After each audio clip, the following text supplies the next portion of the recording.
funny, sir. Yeah, I used to know that guy. We went to college together. Man, he was such a nerd.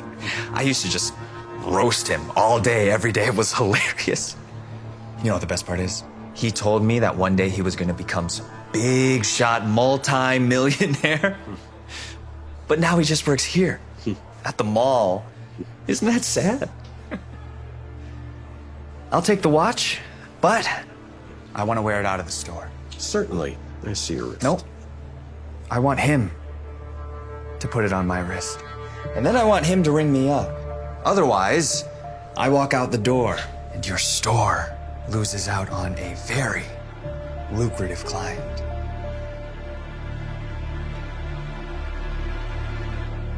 Sure, Jake. Not a problem. And I'll be paying with this. The type of exclusive card that you would never even dream of having. You know you better get used to this, Daniel.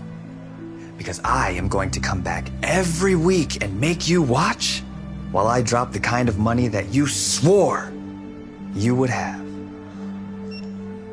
Go ahead. But if you keep spending money on watches and things that doesn't matter just to brag, you'll be broke sooner than later. Yeah. Keep telling yourself that. It's just basic financial advice. I'd take it if I were you. And why would I take financial advice from someone who doesn't even have their own money? Huh? I'll tell you what. Why don't you stick to ringing up my Rolexes, and I'll stick to making stacks. Okay? Bye-bye now. Jake continued to spend more and more money, showing off his success in order to impress everyone he met. Jake didn't worry about how much money he spent because he believed he'd always be making six figures. At least until he was fired. Jake's partying and late nights spent showing off caused him to miss deadline after deadline until his boss finally had enough. With no money set aside for savings, Jake couldn't afford the rent on his penthouse apartment. Jake was forced to sell everything he could, from his furniture, to his fancy suits, to his sports car, to even his prized Rolex collection, just to avoid being evicted. Oh, this can't be right.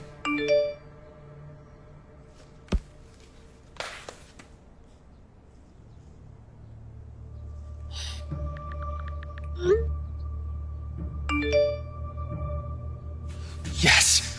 Oh, thank you, Lord. Man, where is this guy?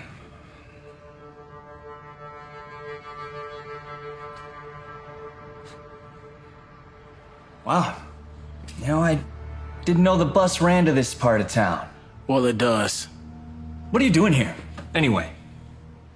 You know, the prices around here are a bit out of your tax bracket. Actually, I'm waiting for someone who's selling me their car and some Rolexes. Wait.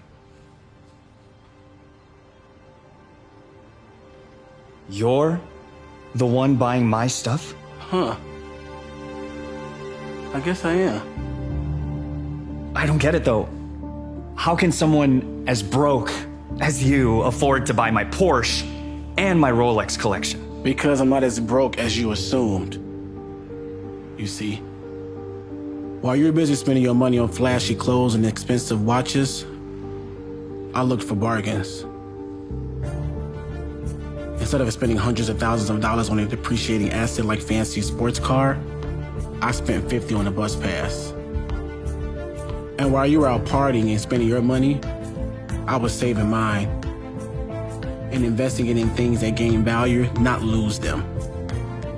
You see, I'm a millionaire. A multi-millionaire, actually. You know what? In fact, I was a millionaire the day that you was mocking me at the jewelry store.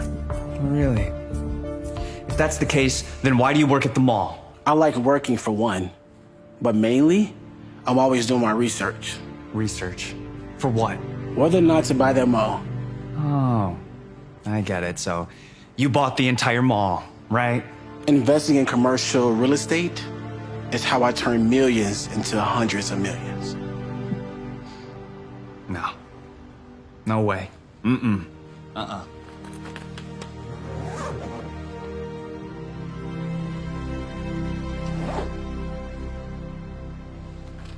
I don't get it. If you're not into spending money, then why do you want to buy all my stuff? Because I'm going to resell for a higher price to make a higher profit. Oh, okay. Then I just won't sell them to you. How about that? Come on, Jake. We both know you have to sell to me. Oh, yeah? Why do you say that? It's a simple deduction. You wouldn't be selling these items unless you absolutely have to, which means you're facing an unexpected cash pinch, likely from losing your job. And with the spending habits that you have, I bet you are drowning in credit card debt, which means you have to sell what you can as fast as you can in order for you to keep a roof over your head. So this is what you're going to do. First, you're going to apologize to me for all the times you bullied and mocked me over the years. Then you're going to sell me your car and your watches for the agreed to price. Or you can just explain to your landlord on how you can make rent again this month.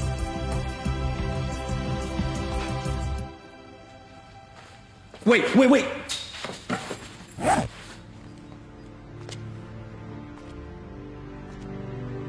You have a deal, okay? And look, I'm sorry for all the things that I said and did.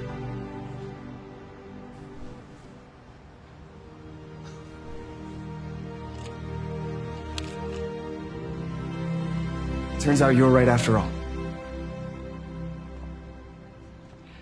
You know,